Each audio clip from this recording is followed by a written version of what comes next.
गुस्सा गलत नहीं है, हमारा ठीक है। हमारे 3 का कानून वापस करो। हमें अपनी जमीन चाहिए, हम क्या खाएं? 36 कौम किसानों के ऊपर आधारित है। जीव जंतु पक्षी सभी किसान के ऊपर आधारित है। वो क्या खाएंगे? कचहरी सरकार ने देखी, हम नहीं देखना चाहते। फैसला हमने गद्दी तो मोदी तो ही हमने दी है, सरकार उसने तो नहीं दी, कोर्ट ने तो जनता ने दी है। और जनता की गेल क्यों नहीं? हम नहीं देखने लगे कचहरी कोर्ट, हम नहीं देख दे। खट्टर सरकार ये बोल रही है कि किसानों को यहाँ पर भड़काया जा रहा है, जो गुरनाम सिंह चौधरी झूठी बात, झूठी बात, झूठी बात, झूठी बात, किसान एकता, झूठी बात। गुरनाम सिंह चौधरी पर मामला भी दर्ज कर दिया गया है। हमारे बेटे पोते मर रहे हैं, हमारे बेटे पोते शहीद हो रहे हैं, इसलिए हम आए हुए हैं, आप लोगों को क्या लगता है, अगर आप ऐसे मार्च निकालोगे और संघर्ष ठंडा हो जाएगा, आप अपने बड़का गेल जैसे कि आप तो लोग देख रहे हैं, ये सब हरियाणा के लोग थे और हरियाणा के लोगों में कितना ज्यादा गुस्सा पाया जा रहा है। इनका यही मानना है कि वे इन कानूनों को वापस करा के ही जाएंगे, जिनकी ओर से एक मार्च भी निकाला जा रहा है और लोगों को जागरूक भी किया जा रहा है कि ये जो कानून है ये आपके लिए लाभदायक नहीं है। तो जिनकी वजह से इनको कहना है कि जो पंजाब हरियाणा ये बड़े और छोटे भाई का रिश्ता है और इसे हम लगातार निभाते रहेंगे। कैमरामैन मनदीप सिंह के साथ Maninder Kaur, ANB news, Singhu border. बताया कि किस तरीके से वहां पर किसानों की स्थिति और साथ में किसानों की बातचीत आपने सुनी। सीधे तौर पर हरियाणा की वो महिलाएं वहां पर मौजूद हैं जो लगातार बीते 49 दिनों से नए कृषि कानूनों के खिलाफ में संघर्ष कर रही है। आपको बता दें कि भारी संख्या में किसान आंदोलन में किसान वहां पर मौजूद हैं और आज लोहड़ी के मौके पर नए कृषि कानूनों की कॉपियां जलाई गई हैं।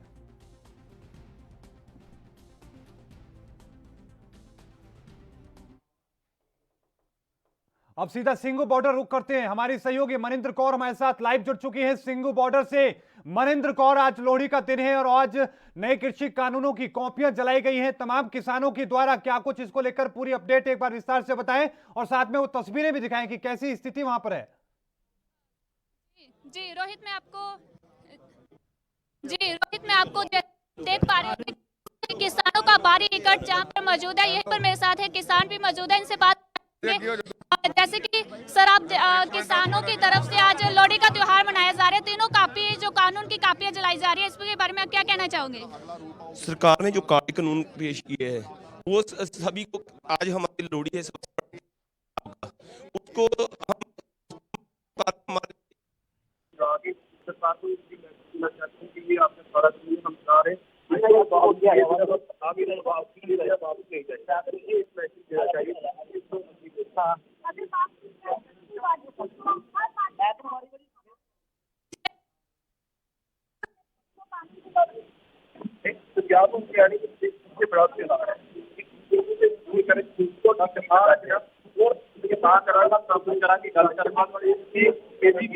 क्योंकि आज वो विरोध दर्ज करवा रहे हैं लगातार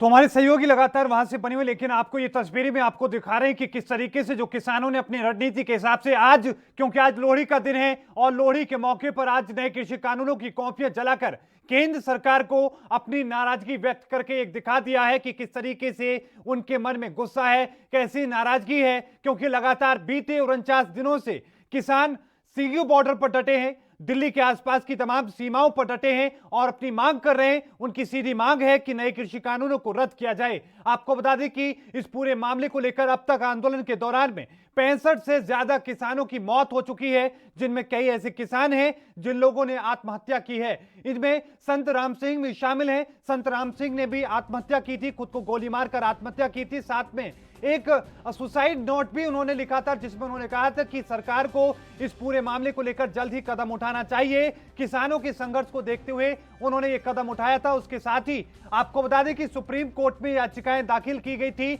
और उन तमाम याचिकाओं पर 11 तारीख को सुनवाई हुई थी और 11 तारीख को सुप्रीम कोर्ट में आपको बता दें कि केंद्र सरकार को खासा फटकार का सामना करना पड़ा था। इन सब के बीच में आज बहुत ही महत्वपूर्ण दिन था, क्योंकि लोहड़ी के दिन में आज नए कृषि कानून की जो कॉपियां हैं उनको जलाने का कार्यक्रम रखा गया था, ताकि अपनी लड़ाई को और तेज किया जा सके, आंदोलन को और तेज किया जा सके और साथ में केंद्र सरकार को अपनी नाराजगी व्यक्त की जा सके। क्योंकि आज पूरे देश में बहुत ही खुशी के साथ में, हर्षोल्लास के साथ में लोहड़ी का जो पर्व है वो मनाया जा रहा है। सभी लोग बहुत खुशी के साथ में इस पर्व को मना रहे हैं। एकता और शांति के पर्व लोहड़ी को वहां पर आज नए कृषि कानून की जो कॉपियां हैं वो भी जलाई जा रही हैं विरोध के स्वरूप में।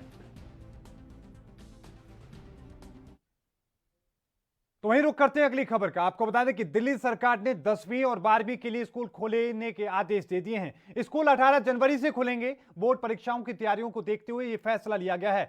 पिछले दिनों ही दिल्ली के डिप्टी सीएम और शिक्षा मंत्री मनीष सिसोदिया ने कहा था कि बोर्ड परीक्षा को देखते हुए हम स्कूल खोलने पर विचार कर रहे हैं। आपको बता दें कि दिल्ली में कोरोना महामारी को देखते हुए 16 मार्च 2020 को केजरीवाल सरकार ने सभी सरकारी स्कूलों को बंद करने का आदेश दिया था और साथ में प्राइवेट स्कूलों को भी बंद कर दिया गया था।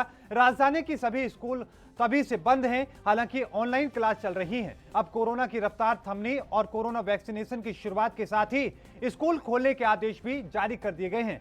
आपको बता दें कि पंजाब सरकार ने 7 जनवरी से राज्य के सभी स्कूलों को खोलने के आदेश दिए हैं। सभी सरकारी, अर्ध सरकारी और सभी प्राइवेट स्कूल खुल रहे हैं। स्कूलों के खुलने का समय सुबह 10 बजे से दोपहर 3 बजे तक है। फिलहाल कक्षा 5 से 12वीं तक के छात्रों को स्कूल आने की इजाजत है। गुजरात में भी 11 जनवरी से 10वीं और 12वीं क्लास के बच्चे स्कूल आ रहे हैं। तो वहीं आपको बता दें कि दिल्ली के मुख्यमंत्री अरविंद केजरीवाल ने इस बीच कहा है कि अगर केंद्र सरकार मुफ्त में वैक्सीनेशन का इंतजाम नहीं करती है तो दिल्ली सरकार लोगों को मुफ्त में वैक्सीन देने का काम करेगी।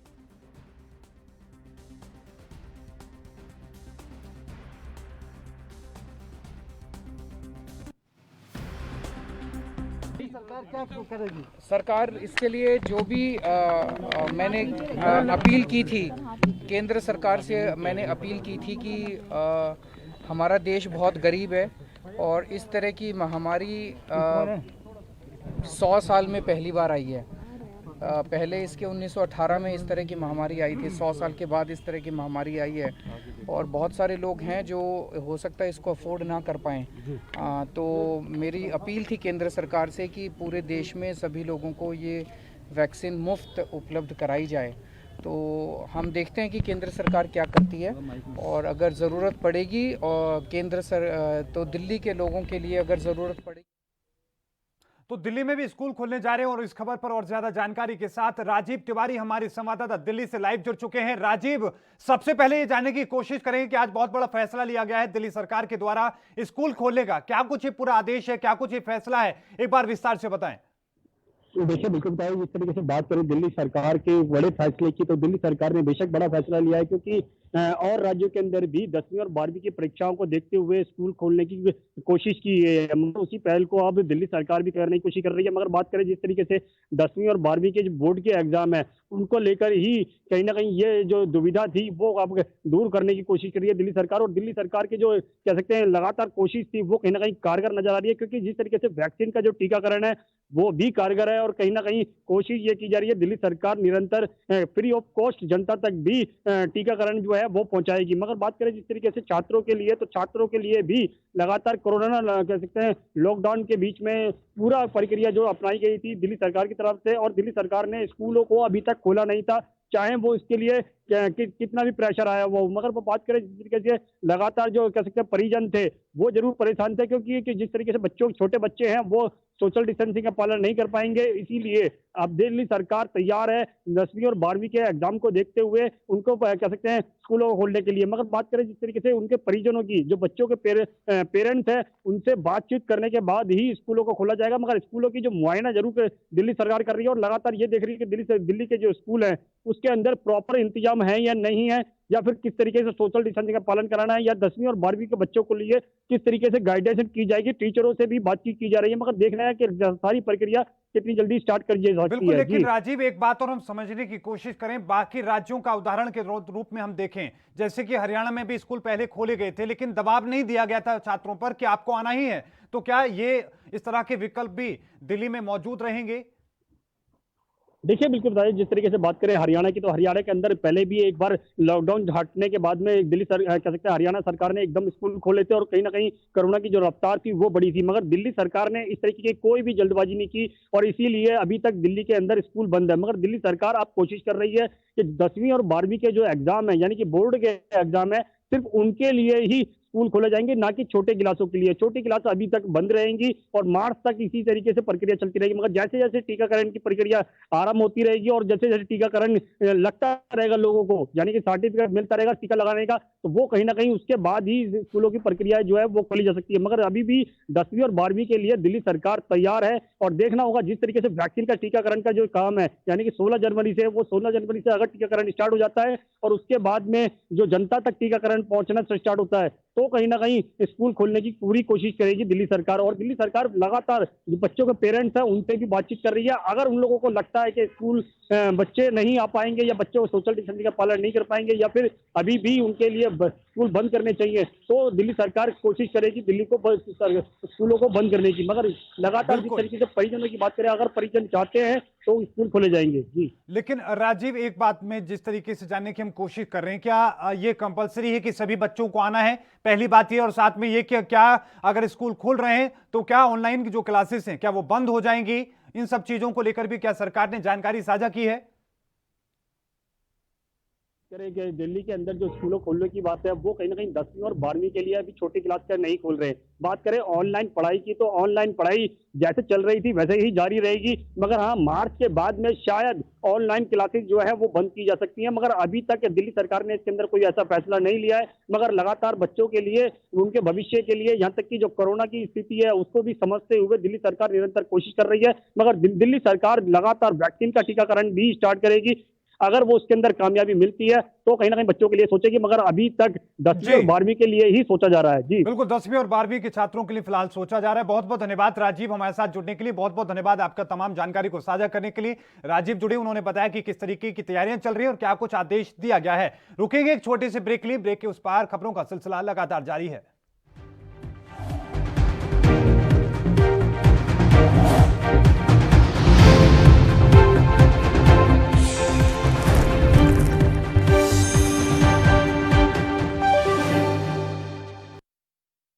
क्या आप दुबले पतले कमजोर हैं? आपकी सेहत नहीं बनती, भूख कम लगती है, वजन नहीं बढ़ता?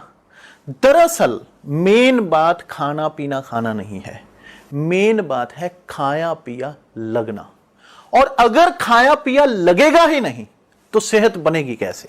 इसलिए हमारी संस्था सन्यासी आयुर्वेदा ने एक ऐसी दवा बनाई है जो कि आपके पाचन तंत्र को, आपके लीवर सिस्टम को ठीक करने का काम करती है, ताकि आप जो भी खाएं उसका पूरे का पूरा निचोड़ आपके शरीर को लगे, आपकी भूख बढ़े, खाया पिया सही से लगे, नया खून बने, हड्डियों में जान आए, वजन बढ़े, ताकत बढ़े, चेहरे पर नूर आए और आप मोटे तगड़े खूबसूरत पर्सनैलिटी के मालिक बन जाएं। यह दवा पूरी तरह से आयुर्वेदिक होती है। इसका शरीर पर कोई भी साइड इफेक्ट, कोई भी नुकसान या दुष्प्रभाव नहीं होता। लड़के लड़कियां दोनों इसका इस्तेमाल कर सकते हैं और पहले 15 दिन के अंदर ही आपको इसका असर महसूस हो जाएगा। सिर्फ 650 रुपए की पूरे 1 महीने की दवा होती है और आप इसे घर बैठे 011 45 45 45 45 पर फोन करके दवा मंगवा सकते हैं।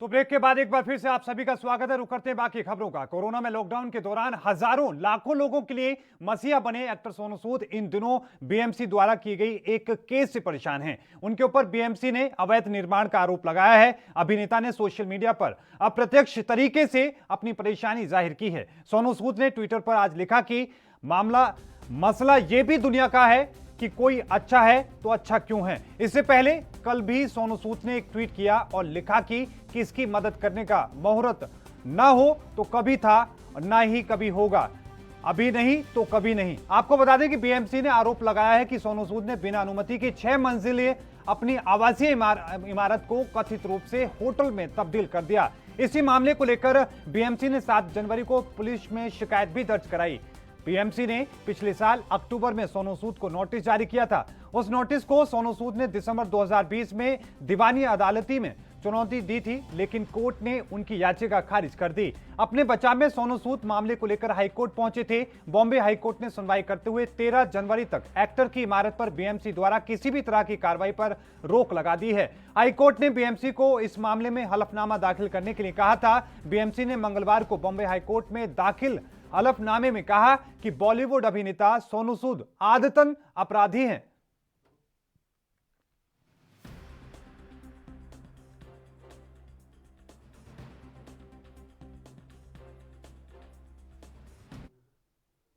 और इस खबर पर और ज्यादा जानकारी के साथ मुंबई से हमारे संवाददाता मुरारी सिंह हमारे साथ जुड़ चुके हैं। मुरारी, क्या कुछ ये आखिरकार मामला है, क्यों आखिरकार लगातार जो ट्वीट पे ट्वीट सोनू सूद करते हुए नजर आ रहे हैं, इस मामले को विस्तार से बताएं। जी मुरारी। मंजिला इमारत को होटल में तब्दील किए जाने को लेकर जहां लगातार बीएमसी की तरफ से नोटिस थी, तो उन्हें राहत जरूर के बाद एनसीपी प्रमुख शरद पवार से उनकी मुलाकात हुई और महज 2 घंटे के बाद ही सोनू सूद ने खुद एक बार ट्विटर के जरिए निशाना साधा कि आखिर कोई अच्छा है तो क्यों अच्छा है। ये सबसे बड़ा सवाल है। उसके एक सवाल में कई सवाल खड़े होते हैं कि आखिर सोनू सूद ने टिप्पणी किसके ऊपर। बहरहाल दोस्तों में राहत मिली है, लेकिन बीएमसी मामले में इस तरीके से हलफनामा दायर करती है और हलफनामा में क्या देती है, इससे सबकी निगाहें खींची हुई है। जी वही हैं, लेकिन मुरारी एक बात हम समझे कि ये पूरा विवाद क्या है, क्या आखिरकार किस तरीके से जो एक इमारत को होटल में तब्दील करने का ये आरोप लगा है सोनू सूद पर, ये पूरा विवाद क्या है, कब से ये शुरू हुआ, किस तरह की कार्रवाई सोनू सूद पर की जा रही है? देखिए मोहित, लॉकडाउन के दरमियान 6 मंजिला इमारत को होटल में तब्दील करने का आरोप बीएमसी की तरफ से लगाया गया है, जबकि सोनू सूद के वकील का कहना है कि वो बिल्डिंग में किसी भी प्रकार का कोई बदलाव, जबकि बीएमसी ने उन्हें साफ तौर पर नोटिस दे करके बात के लिए तलब किया था कि बिल्डिंग जो रहवासी बिल्डिंग थी उसमें होटल इस देश पर खोला गया, जिससे सॉल्यूशन दी गई थी, फायर ब्रिगेड का हो या हेल्थ विभाग का हो या मुंबई महानगर पालिका का, ऐसे तमाम सवालों का जवाब बीएमसी का न देते हुए कोर्ट का दरवाजा सोनू सूद से खटखटाया था, जिस पर 13 जनवरी तक पूरी तरह से रोक लगी थी। उसके बाद सोनू सूद ने ट्विटर के जरिए एक ट्वीट पर अपनी बात रखी है। लेकिन मुरारी एक बात और हम समझने की कोशिश करें, क्योंकि सोनू सूद से पहले कंगना रनौत के ऊपर भी कार्रवाई हुई थी, काफी विवाद हुआ था। अब सोनू सूद की हम बात करें तो क्या किस तरीके से सियासी तौर पर ये पूरे विवाद को देखा जा रहा है, क्या किसी तरह से नेताओं से मुलाकात सोनू सूद ने की है? देखिए, अगर विवाद की बात करें तो जैसे ही सोनू सूद को बीएमसी के नोटिस मिला, सबसे पहले बीजेपी के नेता राम कदम ने जो है कि सीधा हमला करते हुए कहा कि पहले कंगना रनौत के ऊपर बीएमसी ने जो है कि अपनी जांच की थी और सोनू सूद को कर रहे हैं। उन्होंने साफ तौर पर कहा था कि लॉकडाउन कोरोना काल में सबसे ज्यादा गरीबों का मदद करने वाले सोनू सूद को बीएमसी ने अपने जो है कि जाल में फंसा रही है, ये गलत है। और वहीं की बात करें तो बीजेपी के कई ऐसे नेता थे जो सोनू सूद के बीएमसी वाले नोटिस पर अपना करते हैं। हालांकि राजनीति कहा जा रहा है, लेकिन अभी तक बात करें या शिवसेना की बात करें तो इन लोगों की तरफ से कोई पलटवार नहीं किया गया था। बीएमसी ने साफ तौर पर कहा था कि होटल में कन्वर्ट किया था और इस मामले में नोटिस जारी की गई है। किसी प्रकार का कोई पक्षपात या जांच नहीं की जा रही है।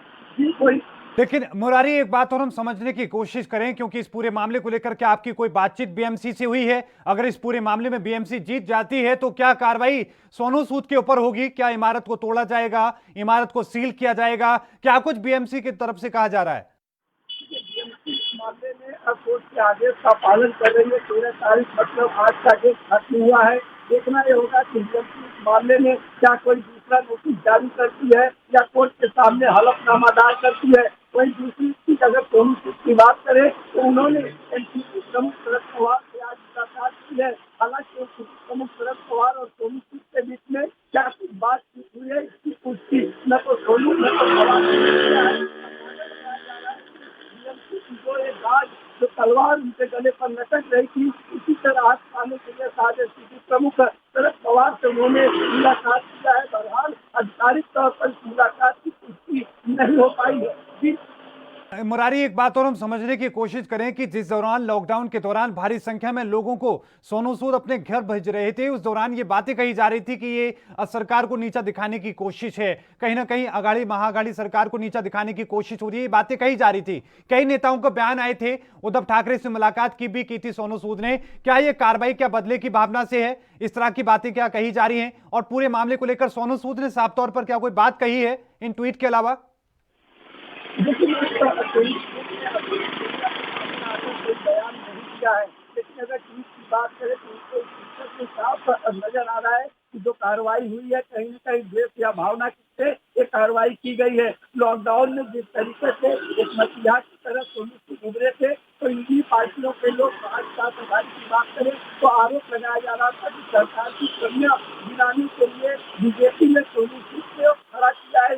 का बयान सुना तो प्रवक्ता नवाब मलिक या शिवसेना के प्रवक्ता संजय राउत की बात करें तो सुनने के लिए मिल चुका है। और ऐसे में जब नोटिस बीएमसी की तरफ से जारी किया गया तो राम कदम हो चाहे फिर अजीत समझा हो या अतुल भागवत हो, गोपाल सिंह हो, ऐसे तमाम जो बीजेपी के नेता है उन्होंने सीधा कहा कि सोनू सूद के ऊपर बदले की कार्रवाई से जो एक नोटिस जारी की गई है, बीएमसी बदले की भावना से, सरकार बदले की भावना से सोनू सूद के ऊपर कार्रवाई कर रही है। लेकिन मुरारी, साथ में एक बात और हम समझने की कोशिश करें, हाई कोर्ट में क्योंकि अब सोनू सूद पहुंच चुके हैं, सोनू सूद क्या कर रहे हैं? क्या उन्हें उम्मीद है कि उन्हें इंसाफ मिलेगा? देखिए ये तो कह पाना मोहित काफी मुश्किल है क्योंकि मामला कोर्ट में चल रहा है। तो इस मामले में बीएमसी को हलफनामा दायर करने के लिए कहा गया है। वही सोनू सूद को उम्मीद है से मुलाकात किया है। इस प्रकार है कि आने वाले समय में महाराष्ट्र के मुख्यमंत्री उद्धव ठाकरे, युवा नेता आदित्य ठाकरे से भी मुलाकात कर सकते हैं। और सबसे बड़ी बात, महाराष्ट्र सरकार में कांग्रेस के कैबिनेट मंत्री असलम शेख के काफी करीबी माने जा रहे हैं सोनू सूद, क्योंकि जब लॉकडाउन में विवाद हुआ था उन्हें मदद के लिए खड़ा किया गया तो यही जो उन्हें शिवसेना भवन गए थे जहाँ शिवसेना प्रमुख उद्धव ठाकरे और तमाम नेताओं के बीच में चर्चा और मुलाकात हुई थी। तो कयास लगाया जा रहा है कि कोर्ट के साथ साथ राजनेताओं के दरवाजे भी खटखटा सकते हैं सोनू सूद। जी मोहित, समझने की कोशिश करें कि एक बार फिर से हम जानना चाहें कि क्या कार्रवाई, इसमें क्या प्रावधान है? अगर किसी निजी इमारत को अगर होटल में तब्दील किया जाता है तो बीएमसी की तरफ से क्या कार्रवाई होती है? क्या इससे पहले भी इस तरह के कोई उदाहरण देखने को मिले हैं? इस तरह की कार्रवाई पहले हुई है? क्या कुछ कहा है इमारत इसको लेकर बीएमसी ने? आपको बता दें कि मुंबई महानगर पालिका अगर इमारत को गैर कानूनी तरीके से काटती है तो उसके ऊपर कार्रवाई होती है। कई धाराओं के तहत मामला भी दर्ज होता है। अब यहाँ देखना ये होगा कि जो जमीन है या जो इमारत है क्या वो सोनू सूद के नाम से थी, रेंट पर लिए गए थे, क्या होटल चलाने के लिए होटल की सारी फॉर्मेलिटी पूरा की गई थी। जी बिल्कुल, बहुत बहुत धन्यवाद मुरारी, हमारे साथ जुड़ने के लिए, तमाम जानकारी को साझा करने के लिए। मुरारी सिंह मुंबई से हमारे साथ जुड़े, उन्होंने बताया कि क्या कुछ ही पूरा मामला है, किस तरीके से सोनू सूद बीएमसी के निशाने पर है, केस का सामना कर रहे हैं। फिलहाल मामला हाई कोर्ट में है। अभी के लिए इतना ही, लेकिन हम फिर से हाजिर होंगे। अभी रुकेंगे एक छोटे से ब्रेक के लिए। ब्रेक के उस पार खबरों का सिलसिला लगातार जारी है।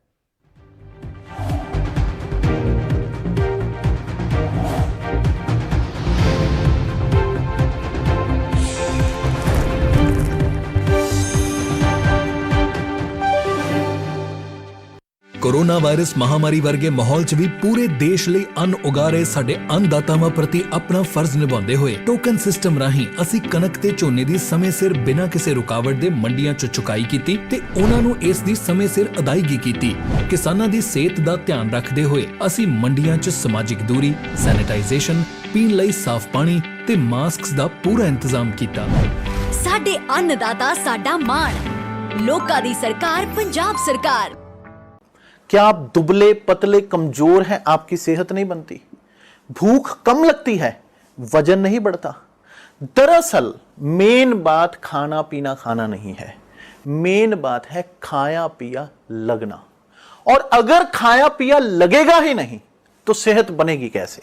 इसलिए हमारी संस्था सन्यासी आयुर्वेदा ने एक ऐसी दवा बनाई है जो कि आपके पाचन तंत्र को, आपके लीवर सिस्टम को ठीक करने का काम करती है, ताकि आप जो भी खाएं उसका पूरे का पूरा निचोड़ आपके शरीर को लगे, आपकी भूख बढ़े, खाया पिया सही से लगे, नया खून बने, हड्डियों में जान आए, वजन बढ़े, ताकत बढ़े, चेहरे पर नूर आए और आप मोटे तगड़े खूबसूरत पर्सनैलिटी के मालिक बन जाएं। यह दवा पूरी तरह से आयुर्वेदिक होती है।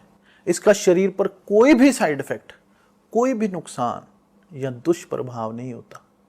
लड़के लड़कियां दोनों इसका इस्तेमाल कर सकते हैं और पहले 15 दिन के अंदर ही आपको इसका असर महसूस हो जाएगा।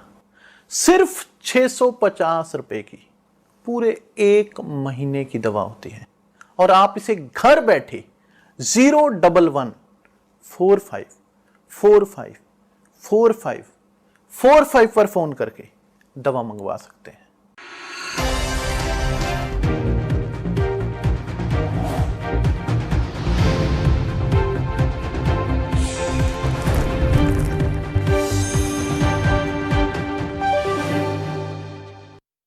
तो ब्रेक के बाद एक बार फिर से आपका स्वागत है। रुक करते हैं बाकी खबरों का। मध्य प्रदेश के मुरैना में जहरीली शराब के सेवन से अब तक 20 लोगों की मौत हो चुकी है। वहीं कई लोग अभी भी गंभीर हालत में अस्पताल में भर्ती हैं, जहां उनका इलाज चल रहा है। इस बीच खबर यह भी है कि मुख्यमंत्री शिवराज सिंह चौहान ने मुरैना जहरीली शराब कांड को लेकर एक उच्च स्तरीय बैठक बुलाई है। इस बैठक में मुख्यमंत्री, डीजीपी, प्रमुख सचिव, मुख्यमंत्री के प्रमुख सचिव और साथ में प्रमुख सचिव गृह और ओएसडी मकरंद और साथ में सीपीआर सुदाम खाड़े सहित कई संबंधित वरिष्ठ अधिकारी मौजूद रहे। ये बैठक मुख्यमंत्री निवास में आयोजित की गई। आपको बता दें कि मामला बागचीनी थाना स्थित छेरा मानकपुर गांव, सुमावली थाना के पहावाली गांव का है। कहा जा रहा है कि छेरू मानपुरा गांव में जहरीली शराब से कई लोगों की मौत हो चुकी है। वहीं पहावाली गांव में कई लोग जहरीली शराब के सेवन करने से उनकी मौत हो चुकी है, जबकि गंभीर रूप से भी कई लोग घायल हैं, जो कई लोग गंभीर रूप से बीमार हैं, जिन्हें अस्पताल में भर्ती कराया गया है। आपको ये भी बता दें कि ये पहला मामला नहीं है जब मध्य प्रदेश में जहरीली शराब पीने से इतने लोगों की मौत हुई है। पिछले साल लॉकडाउन के बीच मध्य प्रदेश के रतलाम जिले में अवैध जहरीली शराब पीने से 8 लोगों की मौत हो गई थी। तब बताया जा रहा था कि 2 लोगों की हालत गंभीर बनी हुई है। आपको बता दें कि सीएम शिवराज ने आज कई अधिकारियों को इस पूरे मामले को लेकर सस्पेंड भी किया है, उनके ऊपर कड़ी कार्रवाई की है। साथ में गृह राज्य मंत्री नरोत्तम मिश्रा ने इस पूरी घटना को लेकर दुख जाहिर किया है और साथ में बताया है कि किस तरीके से इस पूरे मामले को लेकर आगे कार्रवाई की जाएगी।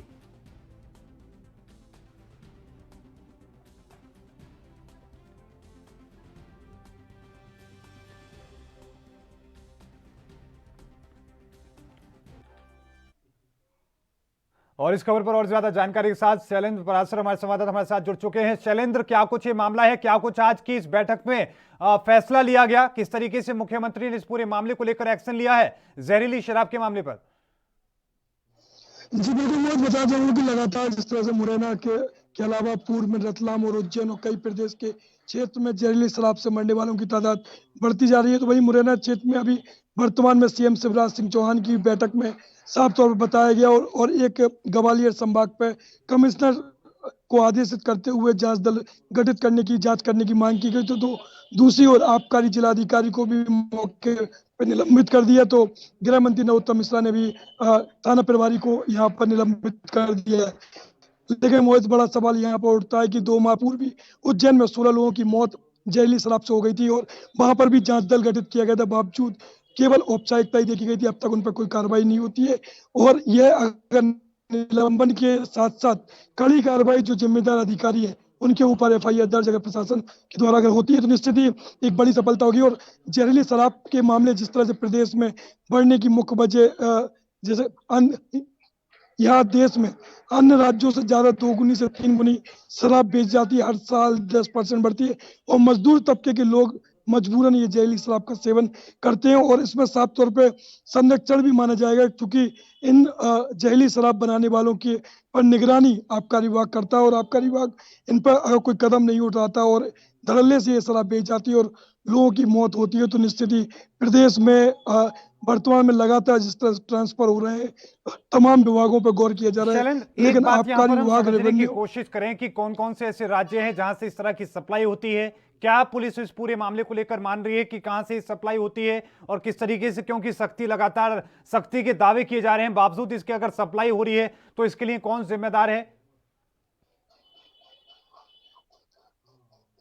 जी बिल्कुल, मैं बताना चाहूँगा कि लगातार सप्लाई की बात नहीं होती है। ये जहरीली शराब जो निर्मित होती है ये स्थानीय महुआ या स्थानीय पेड़ों से बनती है ये शराब, और इसको पिछड़े वर्ग कबूतर जाति या आदिवासी जाति के लोग इसको निर्मित करते हैं और इनका परंपरागत ये बिजनेस माना जाता है और इस पर लगातार आबकारी विभाग भी कार्रवाई समय समय पर करता है। लेकिन बड़ी वजह ये होती है कि इनका परंपरागत ये बिजनेस होता है, तो लगातार इनके द्वारा जहरीली शराब का निर्मित होती रहती है और संरक्षण भी देखा जाए। अभी अगर वर्तमान में भोपाल की हम बात करें तो भोपाल में भी कई ऐसे जहरीली शराब पर कार्रवाई की गई थी, लेकिन बावजूद आबकारी विभाग को वहां पर उल्टी मुंह की खानी पड़ी। कई गाड़ियां तबाह कर दी इन क्षेत्र के लोगों ने जो जहरीली शराब बनाते हैं, कई यहाँ पुलिस के वाहन भी क्षतिग्रस्त हुए थे। तो इन लोगों का परंपरागत और एक समुदाय विशेष होता है जो ये जहरीली शराब को निर्मित करता है। और दूसरे पहलू पे यदि आपके सवाल पे हम गौर करें तो यहाँ कई ब्रांडेड शराब की भी यहाँ सीलबंद डुप्लीकेट होती है, जिस पर भी आबकारी विभाग या तस्करी जैसे जो मामले आपने बताया वो सामने आते हैं, उन पर भी समय समय पर कार्रवाई सूचना के बाद होती है। और निश्चित ही यह सीमावर्ती राज्यों से शराब लाई जाती है, क्योंकि सीमावर्ती राज्यों में यही शराब जो ब्रांडेड शराब हो या देसी शराब हो, उनकी जो कीमतें हैं वो काफी मतलब आधी से भी कम कीमत उनकी होती है, तो जिसकी वजह से मध्य प्रदेश में शराब होने की वजह से लगातार इसका जो लोग हैं वो सेवन करते हैं। कुछ लोगों की संस्कृति में इसलिए वो सेवन करते हैं। लेकिन अगर मौजूदा शैलेंद्र अपडेट की हम जानकारी लेना चाहें, क्योंकि 20 लोगों की मौत हो चुकी है और अभी भी कई ऐसे लोग हैं जो गंभीर स्थिति में अस्पताल में भर्ती हैं, उन लोगों की क्या स्थिति है, क्या डॉक्टर उनको लेकर कह रहे हैं? जी बिल्कुल मोहित, अगर हम बताएं तो गंभीर स्थिति काफी लोगों की लगातार जो आंकड़ा कल तक ये आंकड़ा 10 से 11 लोगों का था, तो वहीं अब ये आंकड़ा 20 के बाद 21वें व्यक्ति की भी मौत हो गई और लगातार कई लोग यहाँ पर घायल पाए जा रहे हैं। ऐसे लोगों को चिन्हित किया जा रहा है जिन्होंने ये जहरीली शराब का सेवन किया था और उनके लगातार जिस तरह मुरैना अस्पताल में भर्ती के बाद ग्वालियर रेफर किया जा रहा है। तो इसमें महत्वपूर्ण अगर बात करें तो यहाँ पर सस्ती शराब के अलावा जो लाइसेंसी शराब है उसकी कीमत भी 2 से 3 गुना मुख्य वजह होती है कि मजबूरन यहाँ पर लॉकडाउन या जो शराब के सेवन करने वाले लोग हैं उनको यह शराब सस्ती लगती है। बहुत बहुत धन्यवाद शैलेंद्र हमारे साथ जुड़ने के लिए, तमाम जानकारी को साझा करने के लिए। तो शैलेंद्र हमारे साथ थे। शैलेंद्र परासर ने बताया कि किस तरीके से ये घटनाएं अक्सर होती हैं, इस पूरे मामले को लेकर क्या कुछ कार्रवाई की गई है। अब आपको सीधा लेकर चलते हैं दिल्ली के सिंघू बॉर्डर पर, जहां पर लगातार बीते 49 दिनों से किसान आंदोलन चल रहा है, लेकिन उसके बीच में आज बहुत बड़ा दिन है। आज लोहड़ी का पर्व है और इस पर्व पर वो तस्वीरें हम आपको दिखा रहे हैं कि जहां पर किसान लगातार इस लोहड़ी के पर्व पर नए कृषि कानून की जो कॉपियां हैं वो जला रहे हैं, लेकिन साथ में इस पर्व को तमाम जो राज्यों के वहां पर किसान पहुंचे हैं, एकता की तस्वीरें आप देख रहे हैं। ये एक्सक्लूसिव तस्वीरें हैं, आपकी टीवी स्क्रीन पर आप देख सकते हैं कि किस तरीके से भारी संख्या में किसान वहां पर मौजूद हैं। संयुक्त किसान मोर्चा के तमाम नेता वहां पर मौजूद हैं और साथ में यहां पर लोहड़ी जला करके अपनी एकता दिखाई जा रही है और साथ में ये संदेश देने की कोशिश की जा रही है कि ये जो पर्व है ये सिर्फ 1 या 2 राज्यों का नहीं है, पूरे देश का, पूरी दुनिया का पर्व है, एकजुटता का पर्व है। और साथ में ये दिखाने की कोशिश की जा रही है कि नए कृषि कानूनों के खिलाफ सिर्फ 1 या 2 राज्यों के लोग नहीं, तमाम जो लोग इसके खिलाफ हैं। आप देख सकते हैं कि योगेंद्र यादव वहां पर मौजूद हैं, साथ में आपको बता दें कि डॉक्टर प्रेम वहां पर चंद मौजूद हैं, साथ में किसान नेता हैं वो भी अपनी बात कह रहे हैं। और साथ में आपको ये भी बताते चले कि अलग अलग संगठन के जो तमाम बड़े नेता हैं वो वहां पर मौजूद हैं। लेकिन सबके बीच में आज ये लोहड़ी का जो पर्व है वो मनाया जा रहा है किसान नेताओं के द्वारा और बीते 49 दिनों से लगातार किसान आंदोलन जारी है और इस दौरान 65 से ज्यादा जो किसान हैं उन लोगों ने इस आंदोलन के दौरान अपनी शहादत दी है। 65 से ज्यादा किसानों की जो मौत हुई है। इसके अलावा कई ऐसे किसान हैं जिन लोगों ने आत्महत्या करके सरकार को संदेश देने की कोशिश की है। आपको बता दें कि डॉक्टर प्रेम आशा इस पूरे मामले को लेकर कुछ कहते हुए नजर आ रहे हैं। क्या कुछ डॉक्टर प्रेम कह रहे हैं, लेकिन वो भी हम जानेंगे। साथ में आपको ये भी बता दें कि यहाँ पर तमाम जो बड़े नेता हैं वो मौजूद हैं। अभी बिल जलाए हैं, क्या सिग्निफाई करता है? ये लोहड़ी में बुराई को जलाया जाता है, अच्छाई की कसम ली जाती है। लोहड़ी में हमने 3 कानून की प्रतियां जलाई हैं। ये जला के हमने सरकार को ये सिग्नल दिया है कि इसी तरह ये बिल जो है एक दिन हमारे गुस्से की भेंट करेंगे और सरकार को इनको वापस लेना चाहिए। आगे का क्या प्लान ऑफ एक्शन रहेगा? आगे के जो plan of action already declared है। 18 तारीख को महिलाएं पूरे देश में इन कानूनों के खिलाफ आएंगी, बाजारों में, SDM ऑफिस में, डिस्ट्रिक्ट हेडक्वार्टर में, और जितने भी हमारे यहाँ चल रहे प्रोग्राम है उसमें महिलाएं बड़ी गिनती में आएंगी। और उसके बाद 20 तारीख को हम गुरु गोविंद सिंह का प्रकाश उत्सव जो है मनाएंगे। उस दिन 11 से 1 बजे तक सब संस्थाओं में, स्कूलों में, कॉलेजों में, गुरुद्वारों में, घरों में, मोहल्लों में, दुकान, मार्केट्स में सबने हमने कॉल दिया कि 11 से 1 बजे तक शपथ लो कि हम आंदोलन को पीसफुली रखते हुए आगे बढ़ाएंगे और जीत तक आगे जाएंगे। दर्शनपाल, आपकी क्या कंडीशन होगी जिससे आप कमेटी में ज्वाइन करेंगे, जो कमेटी सुप्रीम कोर्ट की दी हुई है? नहीं, वो हमारा ये है कि कमेटी एक ऐसी चीज़ है जो चीज़ों को डिले करने के लिए बनाई जाती है। वो कमेटी जैसे भी होगी उसमें हम अपने आप की शिरकत नहीं करेंगे और हमने इसीलिए कमेटी का बेसिक संकल्प जो है उसको रद्द किया है। वो कमेटी कैसी होगी उस पर निर्भर नहीं कर पाएगी।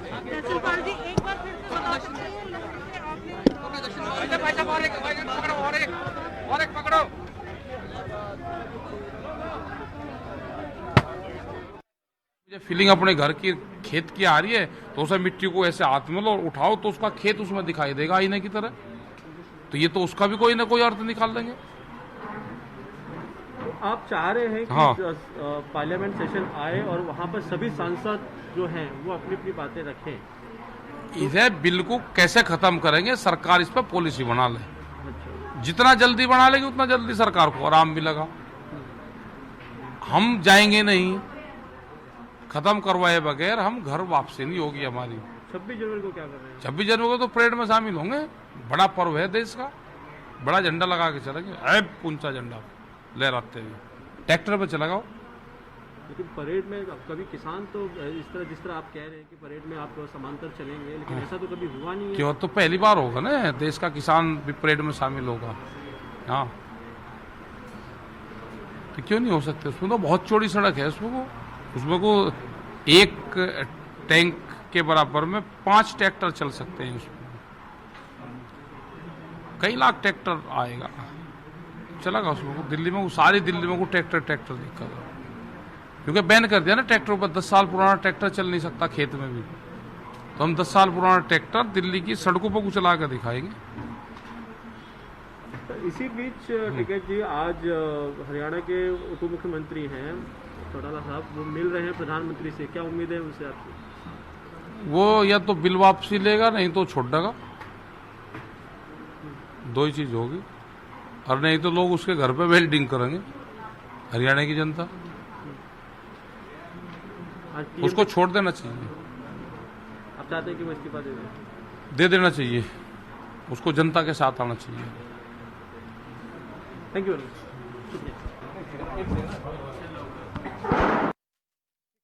तौर पर कह रहे हैं दुष्यंत चौटाला के मामले को लेकर उन्होंने सबसे बड़ा बयान इस वक्त का दिया है। आपको बता दें कि राकेश टिकैत ने कहा है कि दुष्यंत चौटाला जो कि डिप्टी सीएम है हरियाणा सरकार में, उन्हें अपना इस्तीफा दे देना चाहिए। अगर वो इस्तीफा देते हैं तो मानकर चलिए कि हरियाणा सरकार गिर सकती है, क्योंकि हरियाणा में जेजेपी के बलबूते पर ही वहां पर बीजेपी सरकार बनाकर बैठी है। जेजेपी के पास 10 की विधानसभा सीटें हैं। 10 विधानसभा सीटों के साथ में बीजेपी के पास 40 विधानसभा सीटें हैं और इसके साथ में 7 निर्दलीय विधायकों का समर्थन है। लेकिन 7 निर्दलीय विधायकों की अगर हम बात करें तो उनमें से 2 विधायक, एक तो महम से निर्दलीय विधायक बलराज कुंडू पहले ही अपना समर्थन हरियाणा में खट्टर सरकार से वापस ले चुके हैं, तो वहीं दूसरी तरफ चरखी दादरी से विधायक सोमवीर सांगवान जो निर्दलीय विधायक है उन्होंने भी अपना समर्थन दिया था, वो भी अब किसान आंदोलन के बीच में अपना समर्थन वापस ले लिया है। लेकिन इसके साथ में सिरसा से हम बात करें तो सिरसा 6 से वहां से लगातार जो विधायक हैं उन्होंने भी अपना एक समर्थन वापस लिया, लेकिन इन सब के बीच में कई ऐसे विधायक हैं जेजेपी के जिन्होंने सीधे तौर पर कहा है कि वो अगर जल्द ही किसान आंदोलन में समाधान नहीं होता है, इस आंदोलन को खत्म नहीं किया जाता है या फिर कृषि कानून को वापस नहीं लिया जाता है, तो वो भी अपना इस्तीफा दे देंगे।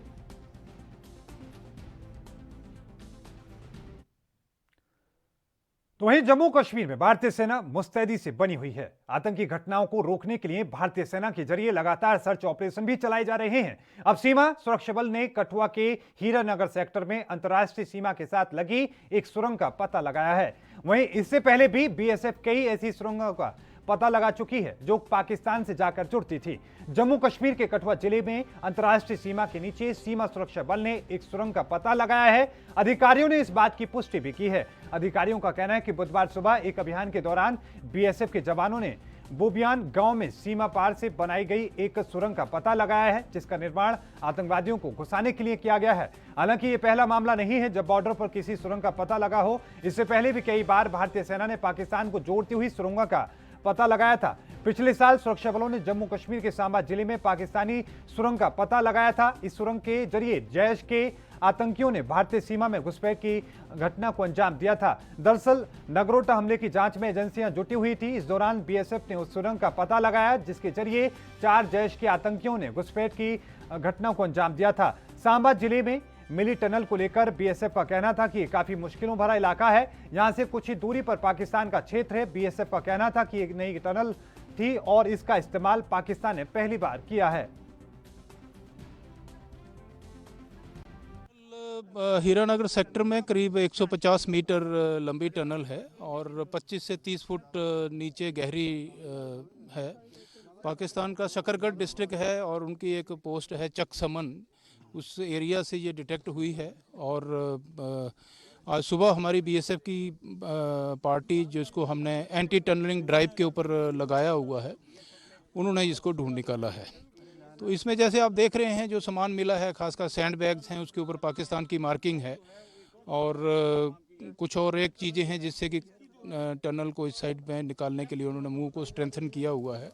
और करीब ये 2.5 से 3 फीट डाया का इसका मुंह है। तो ये एक अच्छी एफर्ट के साथ में टनल जो है ये। और इस बुलेटिन में अभी के लिए इतना ही। देखते रहिए एनपी न्यूज। मुझे दीजिए इजाजत। धन्यवाद।